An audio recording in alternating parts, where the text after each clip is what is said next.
You want me to start here? Okay. Welcome, everyone. Very excited to have you be a part of this today. I know we are on different time zones and we come from different places, and we honor your place and we honor your language. So we will try to, though it's in English, we'll try to speak deliberately and have this be a very rich conversation among the participants we have today. We have three amazing guests. First of all, my name is Sam Crowell, and I'm a faculty member and a council member of the Earth Charter Education Center. And I'm going to be moderating this. And so I'm excited to introduce to you the three principals here. The first who will be speaking is Charles Hopkins, who is a professor at York University and works with the Asian Summit as well, and has such a long, amazing history in sustainability work and in really helping shape policy over many decades. So we're very honored to have him be a part of this. Next, we have Mirian Vilela, Dr. Mirian Vilela, who is the Executive Director of Earth Charter International and also the Education Center. She's based in Costa Rica, and besides being an incredible human being, she has also been involved with the Earth Charter and with sustainability and education for sustainability from its inception. So we're very honored and happy to have her be a part of this. And also we have Atsufumi Yokoi, and he is Vice President at Okayama University in Japan. And Atsufumi has also just recently been inducted as a fellow into the Royal Society of Arts. What an amazing honor. And the work he's doing and the university is doing there is just something that is quite admirable and something we can all learn from. Finally, all three are chairs, are UNESCO chairs. And they represent different facets of what that means, and I will let them explain that. And this evening or morning, we will be having them look at the UNESCO Futures of Education Initiative and how that coincides and integrates into ESD, that roadmap for 2030. So we're going to first have some comments by Charles Hopkins, and next we will have Mirian Vilela, and last we will have Atsufumi shape the discussion and conclude it. And then we will have questions and answers as time allows. So thank you for being here. Thank you for being interested and such a vital part of this work throughout the world. Want to introduce and welcome Charles. Thank you very much, Sam. And it's a pleasure to be here.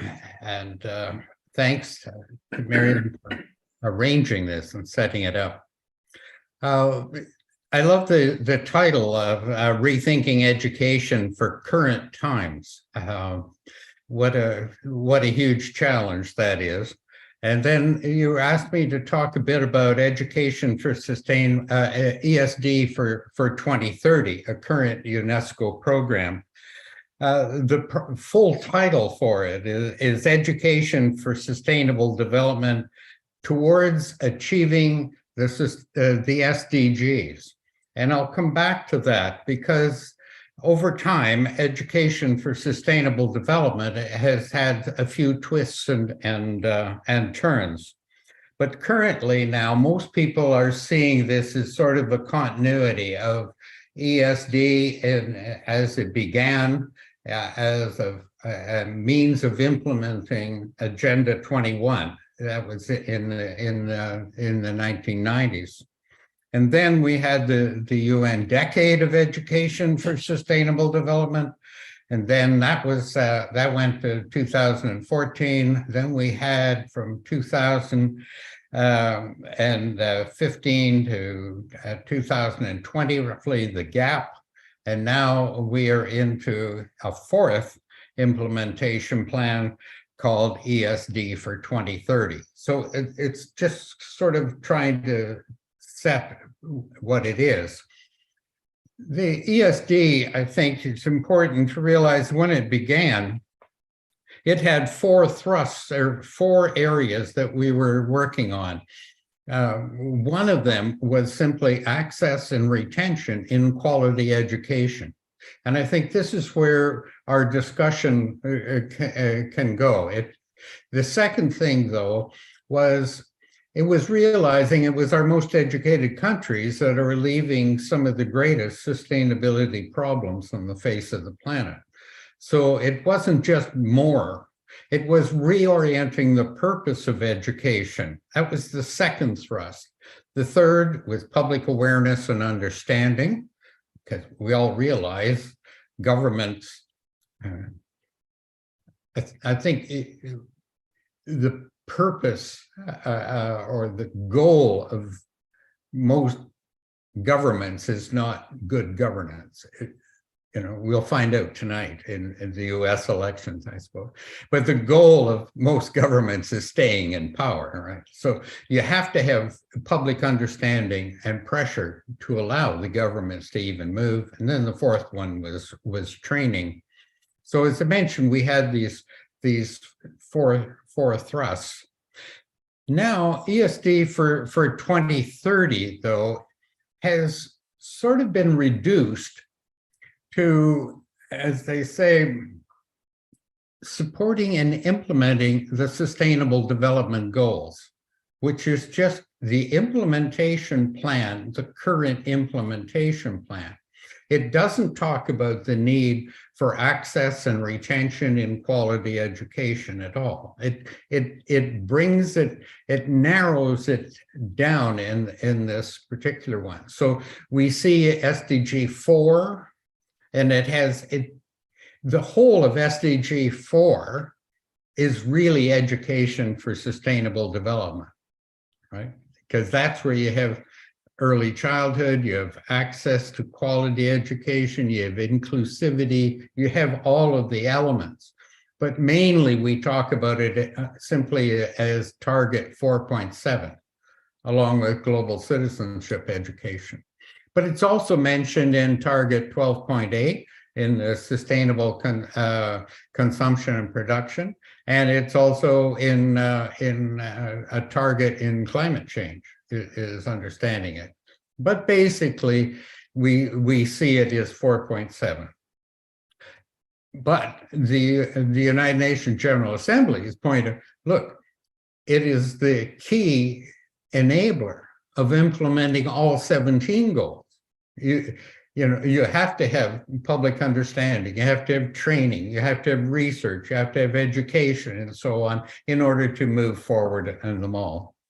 But within the particular education, the ESD for 2030, they have created this sort of program that goes along with Agenda 2030.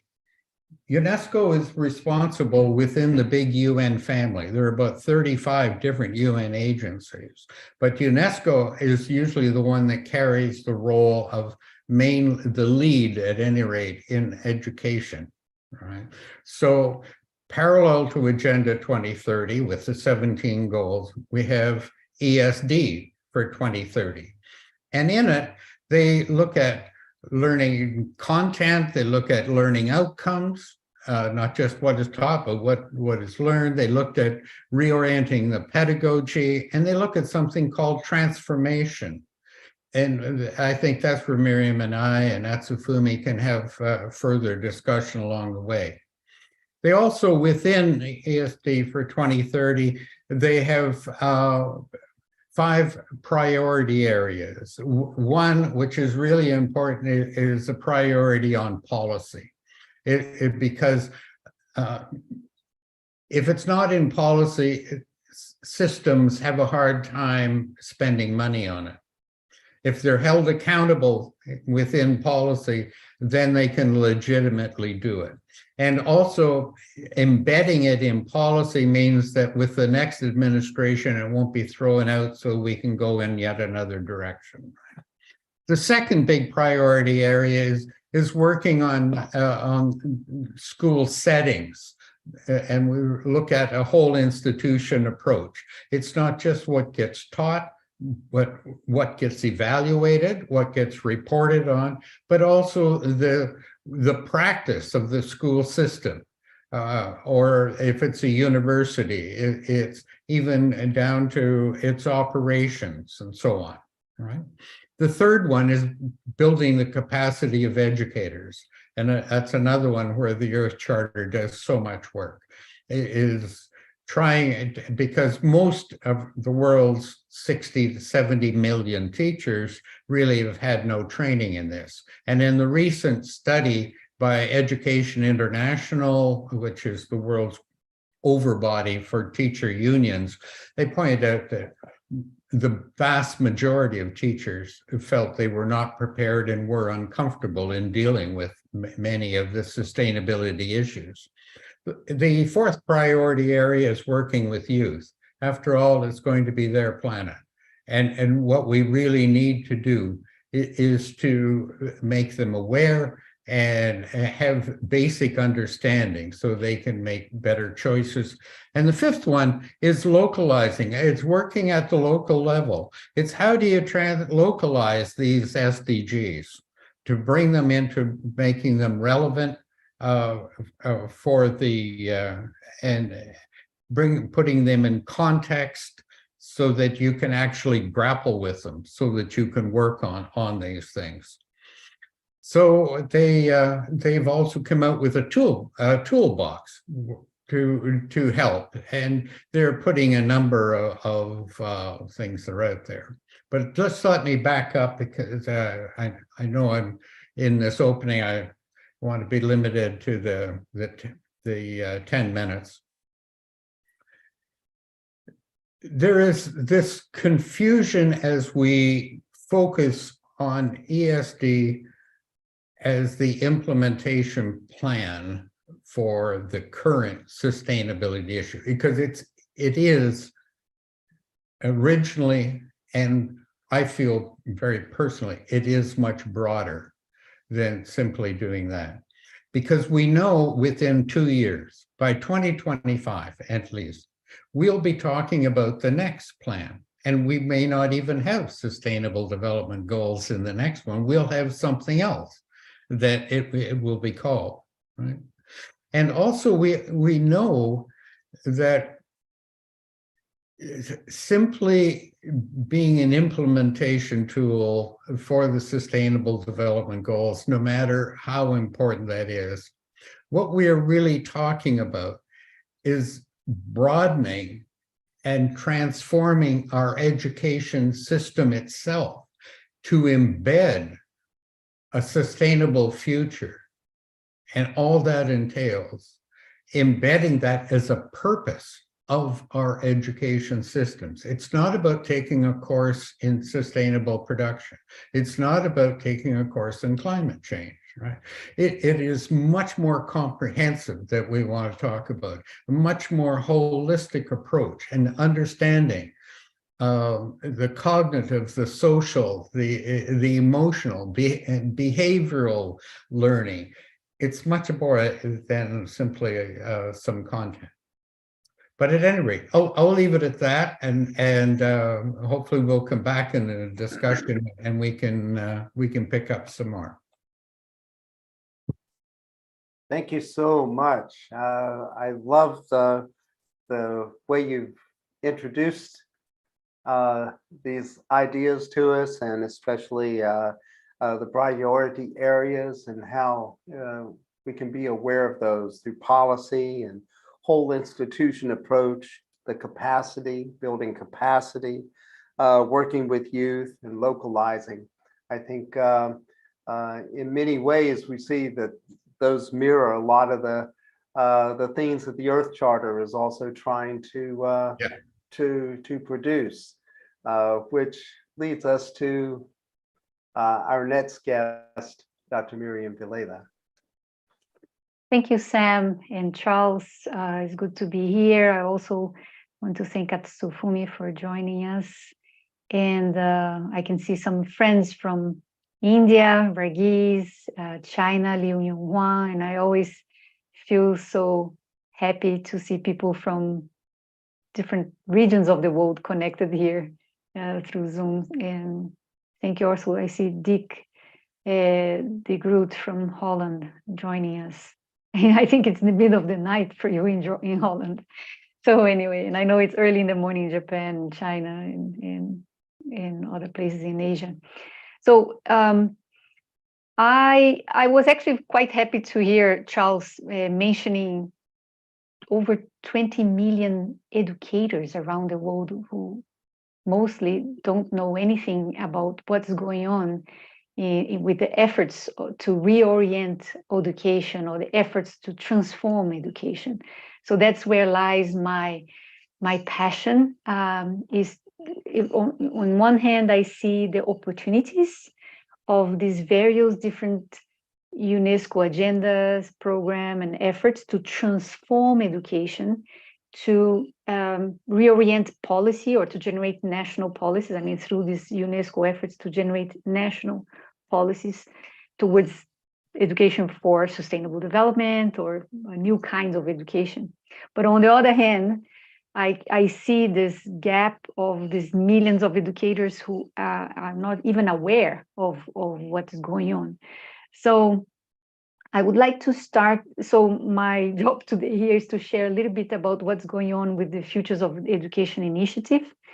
And I just wanted to start by mentioning that nearly 2 months ago in September, the UN opened the UN General Assembly with a summit focused on education. So there was a whole purpose behind that, was to highlight, emphasize the importance of transforming education and galvanize political support around it, right?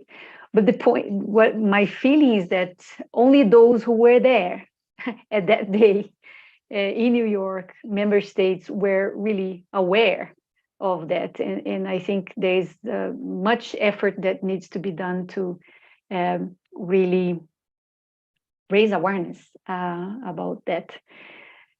So let me quickly share with you a presentation that is focused on this information on the initiative of transforming education, or the futures of education. So again, in September, 2 months ago, the Transforming Education Summit took place, and there were two things that I would like to highlight that were in the agenda. I mean, the purpose of this was to galvanize attention to the need to make education, this effort of transforming education, in such a way that policies and programs around education really address climate and environmental crisis. But it also said that one of the purposes of this Transforming Education Summit was to highlight the importance to foster global citizens, citizens that are more ethical and socially responsible. So what I see here is a great opportunity that UNESCO and member states, imagine that in the UN General Assembly, organize this summit to really make emphasis on the importance to rethink and reorient education. Now, this summit is not isolated from other things that UNESCO is doing. A year ago, UNESCO launched the Futures of Education report. I'm going to talk a little bit about that, because this summit that I was just mentioning here is organized, I think, as a step to promote the Futures of Education report and is also a step to start thinking that UNESCO is already planning in 2 years from now to organize a major global conference on transforming education. However, this effort is somewhat organized in a separate way from the efforts that Charles was just explaining to us on ESD.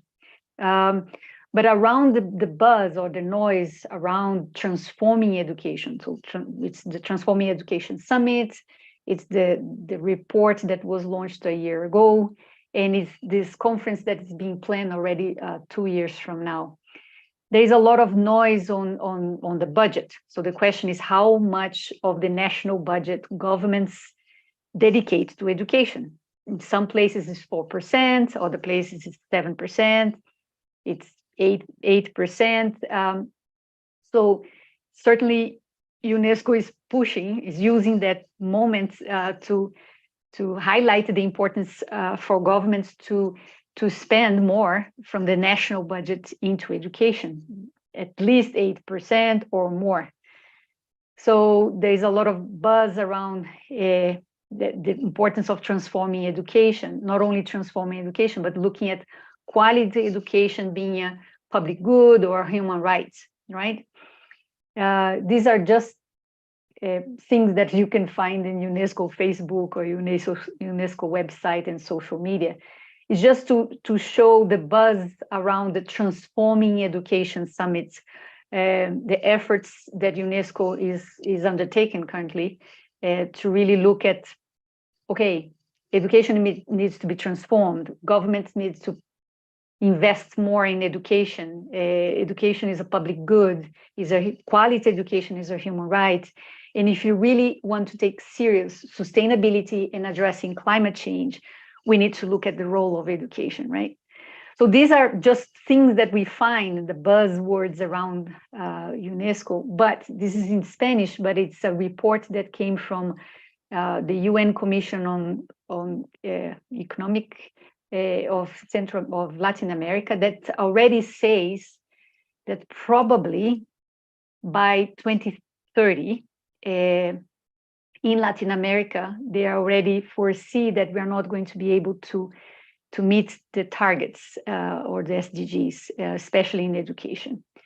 So what can we find in this Futures of Education report? It's actually called, for short, the report on the futures of education, but for long is reimagining a new social contract for education. So it's really a call for reimagining our future together. So one point that UNESCO is addressing is this issue about addressing the inequality in terms of the access to education, and that governments need to really take concerted efforts to address the issues around inequality in terms of not only the access to education, but also the access to quality education. So to give you an example, in Latin America, there is certainly a big gap of people from the middle upper class having access to quality education through private schools throughout primary schools and secondary schools. But when it comes to addressing or accessing quality education at the higher education level, at the university level, normally the best quality education is in the hands of the public education systems. So there is a very strong social inequality happening in Latin America that is clearly seen through the different social structures that we have here. The report addresses the challenges that we currently have, including the planet. So it says the planet is in peril. There is a growing digital divide, the issues around the deterioration of democracy and growing polarization. So the report addresses that and look at the current challenges we have and what's the role of education in addressing these world challenges. The report also emphasizes the importance of pedagogies of cooperation and solidarity. And two things that are quite important: transforming schools and the importance to ensure professional development for teachers. So the report is emphasizing that. I think it's an incredible opportunity that UNESCO is creating to galvanize support, international collaboration, to put government's attention into these issues, right? And again, I just wanted to highlight 2 out of several proposals for renewing education that this report is highlighting. Again, one is rethinking the pedagogical approach to education that should be around principles of collaboration, cooperation, and solidarity. And they say throughout that the curriculum should emphasize ecological, intercultural, and interdisciplinary learning. And of course, I work with the Earth Charter, so I was very interested to look through this report and see what does it say in terms of values education. And I was quite happily surprised to see that values is actually highlighted in several different places in this report. And I just bring two examples here. And the report says, I quote, education should promote the skills, values, and conditions needed for horizontal democratic dialogue, and etc. And this report also says, for instance, values such as respect, empathy, quality, and solidarity must be the core to the mission of universities, colleges. Imagine how important this is, right? Values should be at the core of the mission of universities, colleges, and technical institutions. And it goes on saying higher education must foster ethics and support students to be better and more capable citizens. I think this report really highlights so clearly the importance of bringing values and ethics into education. And I mean, these are just 2 examples, but there are many others also. So quickly, I would like to bring again to your attention that UNESCO is not only working in these 2 initiatives, the Futures of Education, outlined in this report of the Futures of Education and the Transforming Education Summit and the conference that is being planned for 2 years from now around this Futures of Education report and Transforming Education. But UNESCO is also working on this ESD for 2030 that Charles shared with us, that are, to some extent, being promoted and organized in a parallel way. But then UNESCO is also working significantly in promoting the implementation and the importance of global citizenship education, the importance to amplify our understanding that we are planetary citizens and what does that entail. There is also significant efforts going on to promote education programs and agenda and policies around climate change education. And currently there is a whole process around the 1974 recommendation that is being revised and will be launched, a new version of that a year from now. And what is that 1974 recommendation? Is a recommendation that was adopted by UNESCO in 1974, and it's around the importance of education for human rights, education for international understanding and peace.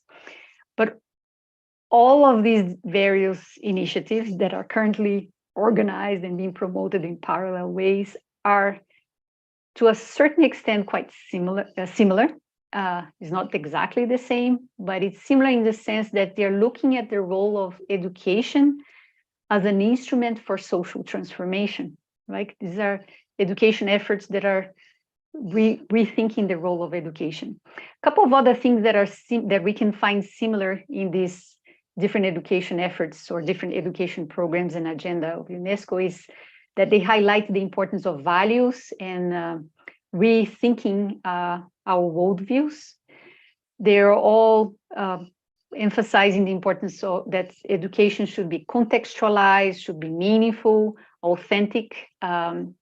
The Future of Education reports used the word education should be authentic, but it's because it needs to be contextualized and meaningful. It's similar words that we find in these different education agendas. Education should be reoriented in such a way that we ensure it's student-centered, participatory, and also which I find quite incredible, that in most of these UNESCO education agendas, they're emphasizing the importance of social-emotional learning, that education should be holistic, systemic, or multidimensional. So these are just 4 key cluster areas that I find in these different reports. And lastly, I think that there is an incredible opportunity that is presented here to really incorporate this notion of the role of education for the current times to be cultivating or nurturing a sense of care, a sense of responsibility to one another, to the greater community of life, and to our future generations, which is what is articulated in the Earth Charter. But in order to make that happen, it's essential and critical to bring these notions and these great opportunities to the teachers, to the educators, right? To ensure that they are aware of what's going on and they are receiving professional development and training, first to understand the concepts, but also to envision a new way of making things happen in the classroom. Because the reality is, what we can see is that there's this huge and growing gap between international policies and education agendas being developed, which generate great opportunity. But at the same time, something completely different is actually happening in the classrooms, be it classrooms of primary and secondary education or classrooms of higher education institutions. So on one hand, we have a great opportunity, but we also have a challenge to shrink this gap and make it happen in practice. Thank you.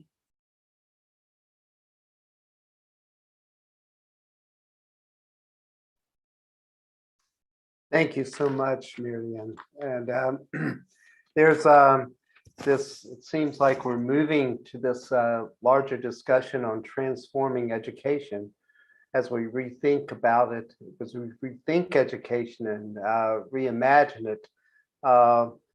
That's going to take us into some uncertain areas. Education has always had 2 primary roles. One has been to conserve the past, and the other to prepare for the future. And those 2 roles have been held in tension throughout time. And I think probably there's been more emphasis institutionally on conserving the past in terms of framing curriculum around that. But clearly, everything that UNESCO is putting forward is we need to shift our emphasis to preparing for the future, trying to invent and see and construct and create a future that's going to be sustainable for all and for the generations to come. One institution that's been very active in this preparation for the future has been Okayama University. And so I'm very interested in the work that Atsufumi is doing, and I look forward to having you share some of that and your understanding of the UNESCO projects in your part of the world. Thank you very much, Sam.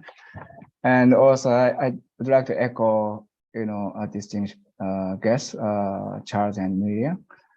And this year, we have a lot of UN conference, including, for example, in this May, in Barcelona, World Conference on Higher Education.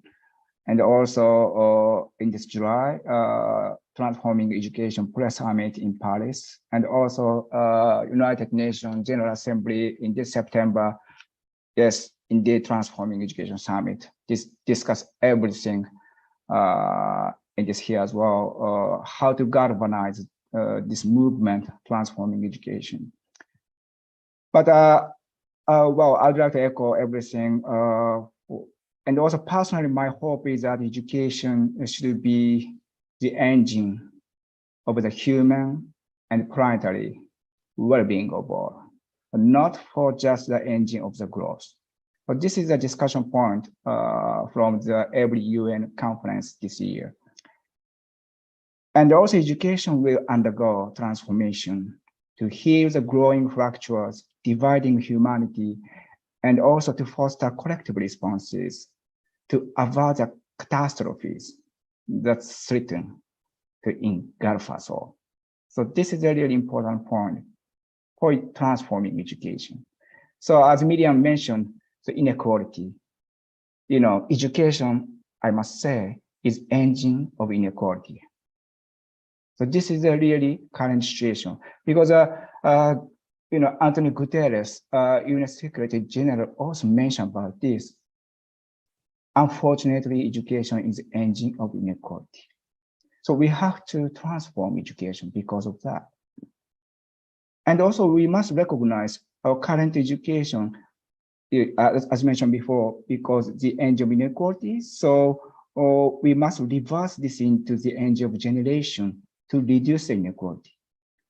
So in order to transform ourselves and transform our society, transform education is a matter for our future. This is a basic foundation for discussion point.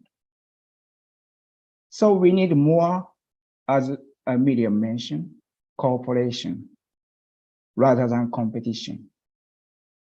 And also we need more epistemic freedom and epistemic diversity. Because I must say education is, well, capitalized or privatized at this moment. So in other words, in order to get the fund, we just adjust such a kind of current market forces or capitalization, privatization. But this is not good to promote global good. So, but how should we do? This is also a discussion point to transform education. But this is a great point, as Miriam also mentioned, education is a fundamental birthright, human right. So reimagining education is a real journey to the stars. But in this scenario, for example, higher education or school, we should focus on creating a dynamic space in, of course, multi-stakeholder partnership manner for critical analysis and intergenerational dialogue, including the incorporation of the planetary ethics and planetary consciousness. So that young people, for example, in particular, develop identities as a planetary citizen, beyond just global citizen. This is also mentioned by Assistant Director General Stefania Giannini of UNESCO. Please turn just global citizen into citizenship by citizen of the earth. This is very much important. So we need more planetary consciousness by transforming education. So in other words, we have to turn just a Homo sapiens into Homo symbiosis. How to work together. So Homo sapiens, just human being, but we have to beyond just human beings. We should be Homo symbiosis. So in other words, we really work together, everything on this planet, because on this shared planet. So that is why we need to become Homo symbiosis, not Homo sapiens. But this is also a discussion point, by the way. But this is really, I must say, Earth Charter is really, really inspirational, to think deeper about planetary ethics and planetary consciousness before taking action. We need some important inspiration for human being, because we have to change our mindset, because we are just, moving forward.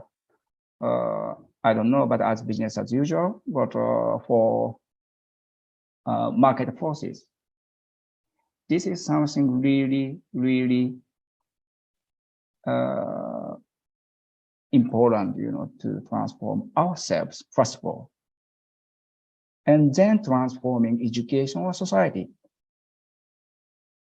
So the very first thing is transform ourselves. So in other words, Earth Charter is really great inspirational material to transform ourselves. Yeah. But anyway, I finally, because I must stop here, so I really cite some great phrase from Stephen Rockefeller, because the implementation of the Earth Charter's ethical principles requires the construction of goals and targets like SDGs, but vice versa. Action on the SDGs requires the kind of ethical framework and commitment called for in this Earth Charter. So these two initiatives complement each other and are a source of hope. So at this moment, we have to think about this, how to unite these kind of initiatives to transform ourselves and transform education.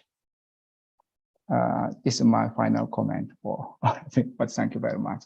I must stop here.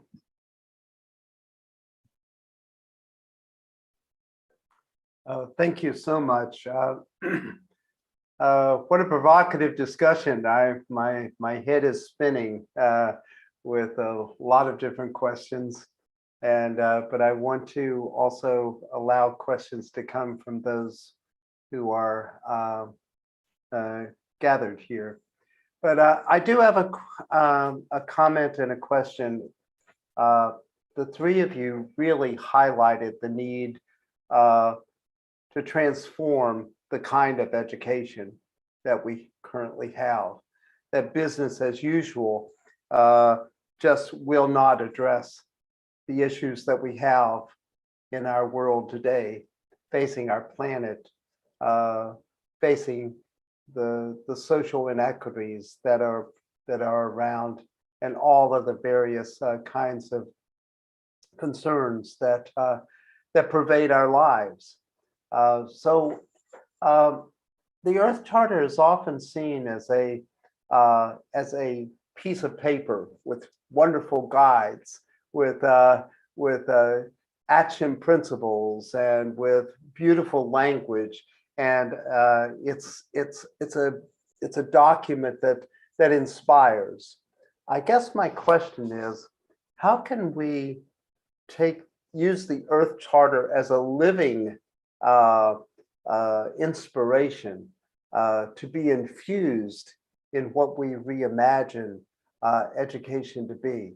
How can it be part of a living process and a movement that carries us forward as a society and a world and an education that reflects that?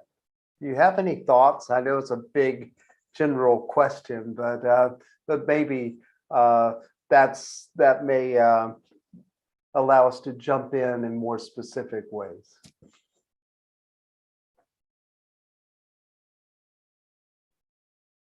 So who wants to go first? Charles? Sure. I use the Earth Charter because when I'm talking about, it's really a question of values. Where are we going to place our budgets? What are we going to purchase? What are we going to buy? And of course, the pushback is you're not going to teachers say you're not going to put your values on my children. Yes. Right? And so the Earth Charter I use as a way of saying which of these values do you disagree with, and we'll try and work our way around it. There are a lot of other values here. We picked them.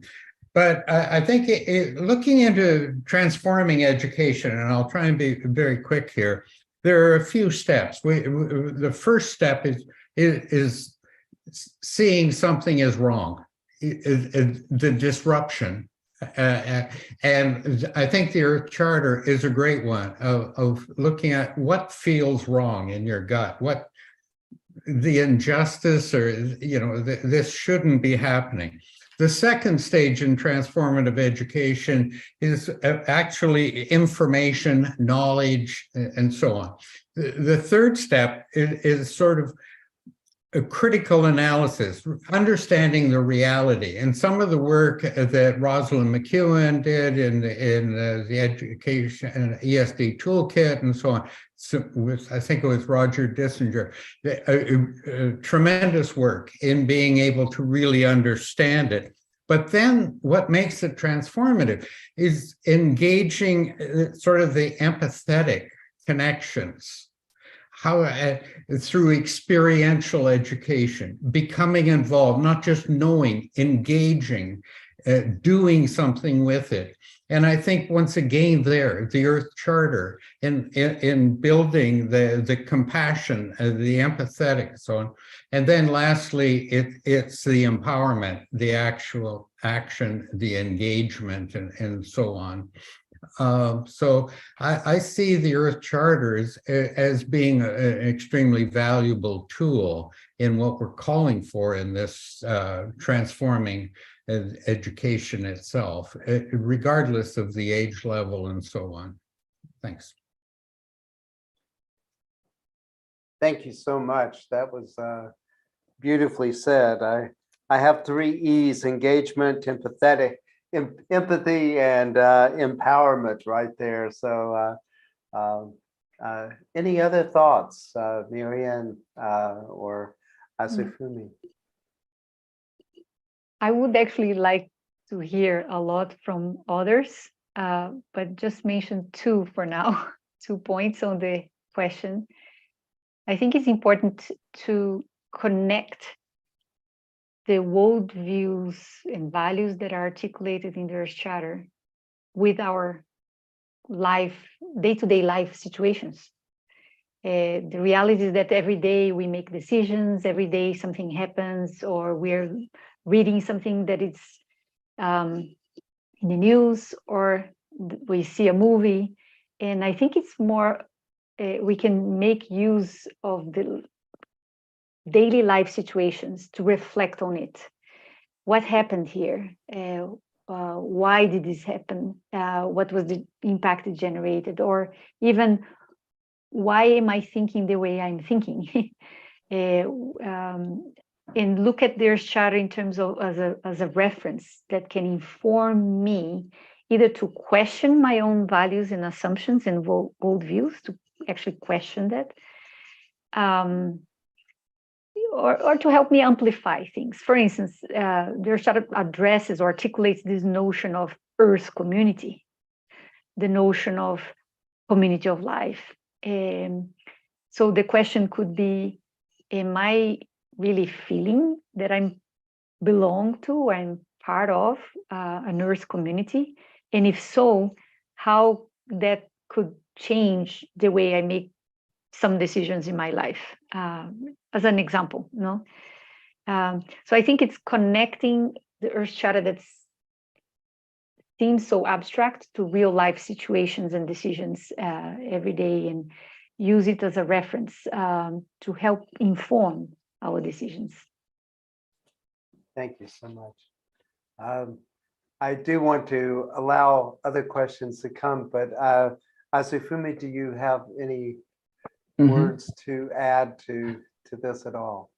Yeah, I really try to echo Charles and Miriam's view by using example in here, Okayama. I try to focus on higher education and civic engagement, as well as youth engagement. So some of you might know Okayama is really oldest region in the field of ESD across the world. For example, regional center of expertise in ESD in Okayama was approved by United Nations University in 2005, which is really oldest among over 180 RCEs across the world. So as such, we, Okayama, are responsible for promoting civic engagement, youth engagement, and as well as promoting higher education, which is locally anchored and globally linked for citizens in Okayama. So, but higher education, this is really important. I really try to focus on public national university, not private university. But at this moment, we, Okayama University is really national comprehensive university. We really are responsible for global good. Just trying to get the fund, but also promote global good because we are national public university. So that is why we, Okayama University, try to work together for students and also youth. But at this moment, we try to put Earth Charter into Okayama ESD project because of what we discussed in this webinar. Planetary consciousness and planetary ethics is very much important. So we need more discussion, such a kind of planetary consciousness before promoting ESD, current ESD in here, Okayama. So Okayama University is really center position across the region of Okayama. That is why we are responsible for that. By working together, government and also municipalities and citizens.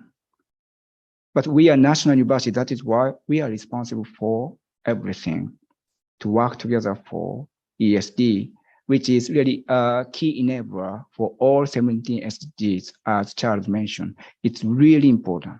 So this is some example from Okayama.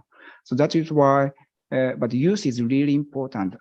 Some of you know, United Nations launches a brand new historical UN Youth Office this September. This is first time ever UN Youth Office, not initiative. UN Youth Office means really one of the structure of operating system of United Nations. So they try to involve youth as a stakeholder in the decision-making process from this year. So that is why youth should be making a noise. Yes. Be bold and be loud. So that is why we try to involve noise. Be bold and be loud. I like that. Yeah. Yeah, this is an example in here, Okayama, by the way. I hope you like it. Thank you so much for that. I want to offer, are there questions from the audience that I'd like to raise? Can I come in? Yes, please. I'm Varghese from India. It was great to be here early morning for us here. And Sam rightly said that the purpose of education is conservation of the past and preparing for the future. The difficulty, at least in some countries in South Asia, is that conservation of the past becomes a political agenda. And it becomes often going into a mythical past. And that obviously makes it extremely difficult to prepare a community that truly connects, that really integrates and lives with a purpose of wholeness. Divisions begin to happen, disintegration begins to happen, one turning against the other.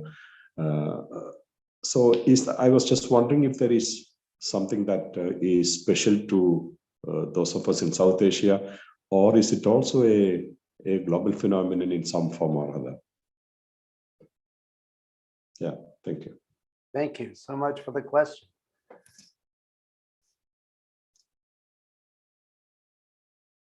Someone would like to respond? I'll simply say in Canada, we know what it is to remove the past from cultures, and it is totally disruptive. It's what we tried to do with our Indigenous people. We also understand, though, that the future is coming regardless, and it's our moral duty, I think, to do our best to prepare people for the unknown of the future. There are some certainties, but a lot of it is the unknown. I'll leave it at that because I'm running out of time. But I'm so glad you mentioned that, though, Charles, because that aspect of stripping away the history and the cultures of others has been one of the sad points, I think, of education in general, especially colonial education of all kinds. So I'm glad you brought that up. Another comment or another question? There are three hands, Brianna, then Yes. Deborah, and then Dick de Groot. Okay, Brianna, you're first, and then Deborah. Hi, yeah, thank you very much for the conversation and sharing your knowledge and time. I'm actually studying currently at UPeace, and I did an essay on climate change education and UNESCO's role, but specifically analyzing if there was a mental health lens. A lot of the work that I've done in Toronto has been around, climate distress. And so given that youth is one of the key priorities, and there are studies that show, like one in the UK shows that 70% of 18 to 24-year-olds are experiencing eco-anxiety, which is what they call it, helplessness, anger, insomnia, panic, and guilt. And so I've experienced, I call it more eco-distress myself. So in my essay, I argue that there's a responsibility as educators that when we bring up topics that obviously cause distress, that we're aware of that and therefore have a mental health lens, or in this case, a lot of it is around emotional, just being able to hold our emotions and be aware of them. So it's just wanting to hear perspectives on that and see if this transformational agenda and specifically teacher training will include that, because there was also studies that showed like a big percentage of teachers not feeling qualified or able to hold the space for something that heavy. Thank you. Thank you for your question, Brianna, and your comment. That's really quite a phenomenon that's in our world today. A short and quick comment from our panel before we go to the next person. I can make a comment here. Thank you so much, Brianna. It's good to hear you. And yes, what you just said is something that it's coming to our mind, at least for my awareness, often, actually, in many discussions. And the truth of the matter is just sharing information about the climate catastrophe is not really helping. It either freezes people or make a lot of people see, well, what can I do? So I think one important thing when it comes to education for sustainable development that is being stressed over and over again is to enhance our capacity to envision a different future. And when it comes to the Earth Charter, there is a lot of messages around hope. So I think the Earth Charter brings these two messages, I would say. One is the importance to choose the future we want, It stresses the current challenges that we have of sustainable patterns of production and consumption. But mostly the message around the Earth Charter is really a message of hope, to engage people more in that channel of hope rather than the channel of despair. But I think the important thing that you brought to us, Brianna, is that the teachers are expressing that they are not prepared to address it. There is a lot of talk about the importance of ecological literacy or climate literacy, but the reality is that it's only in the agenda, and mainly in the UN agenda. It's not really hasn't yet permeated different levels, and I think that's why it's so important. International cooperation around professional development for teachers to enhance their capacities to address that, and to be mindful on the importance of the not only the cognitive learning about the challenges that we have, but also in strengthening our human well-being, our inner self, like this combination of the social and emotional learning, and even our, I would say, the spiritual self, that in order to enhance our resilient capacity to address this. Anyway, I'll stop here because of time. Okay. I just want to acknowledge that we are over time, so we have about maybe 5 more minutes. What I'm going to ask is that Deborah, if you would raise your question, and then Dick, if you would also raise yours, and then we'll let the panel send us out with the 2 questions in mind. Is that all right? Yeah, can I just say, I don't know if Liu Yun Huang wants to ask a question, but it's just because she's in Beijing and she has worked a lot around these issues. So I just want to offer her, if after Deborah, of course, Deborah and Dick. Okay. Sure. Yes, that's fine. Of course. Deborah, would you like to raise your question? Well, it's not a Good question. to see you, so by much the way. It's great to see you too. So it's not so much a question. It's just that in terms of all about this, transforming education, and I like how it was brought up about transforming ourselves.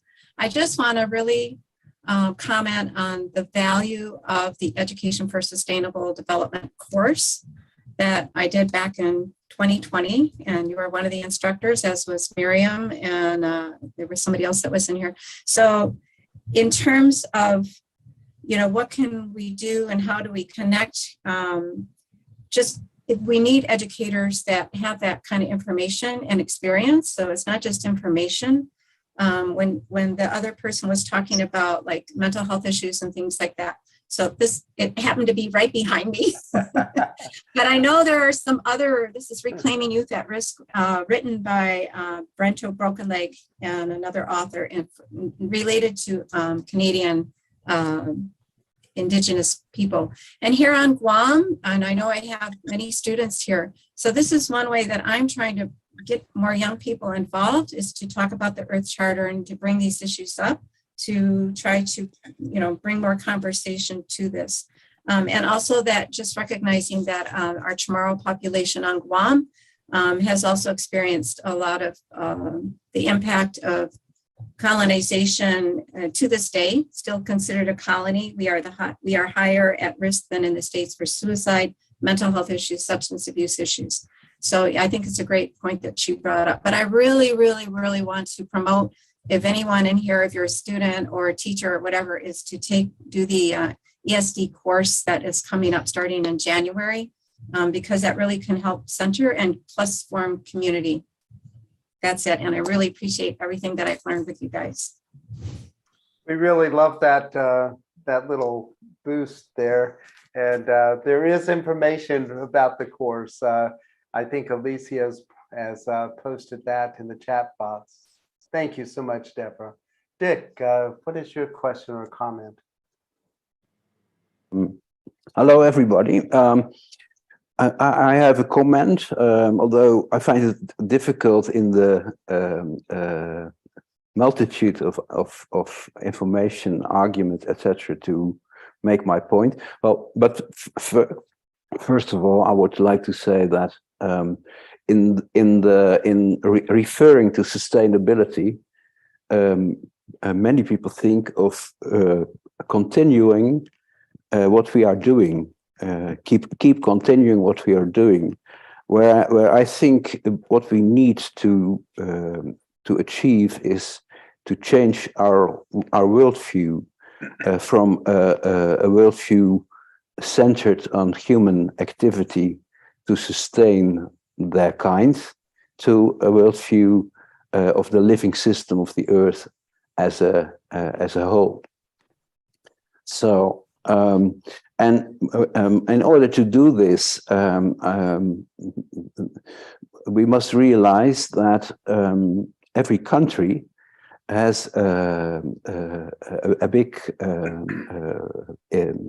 for every country, education system is an important source of knowledge. So education is mining people for knowledge that is practical for the economic survival.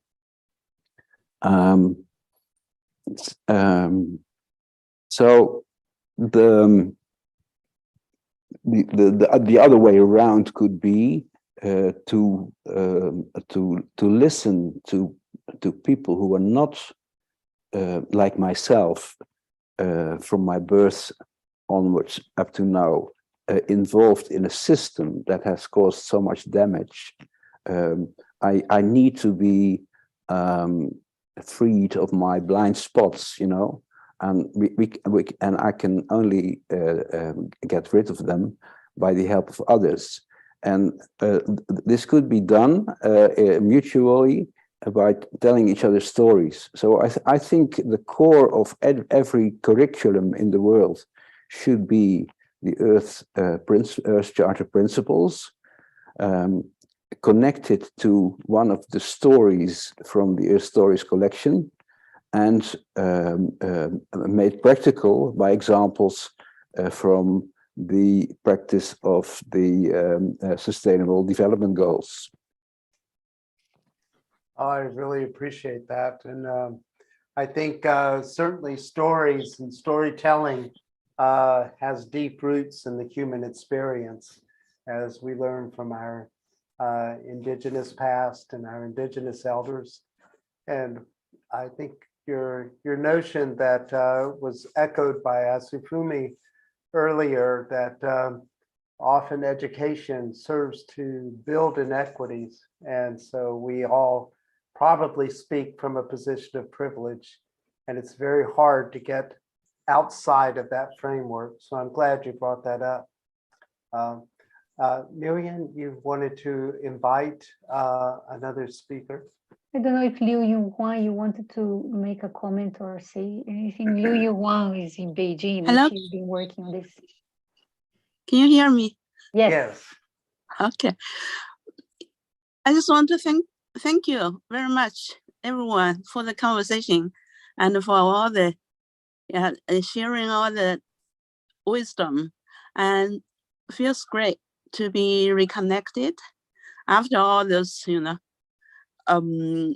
difficulties felt globally.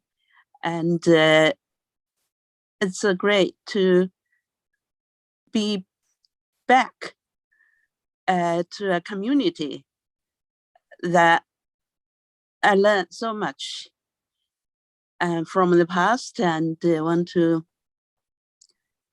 keep in touch and learn more. And there's a lot of rethinking to do on my part, and also have to say that I felt a little bit of disoriented at times.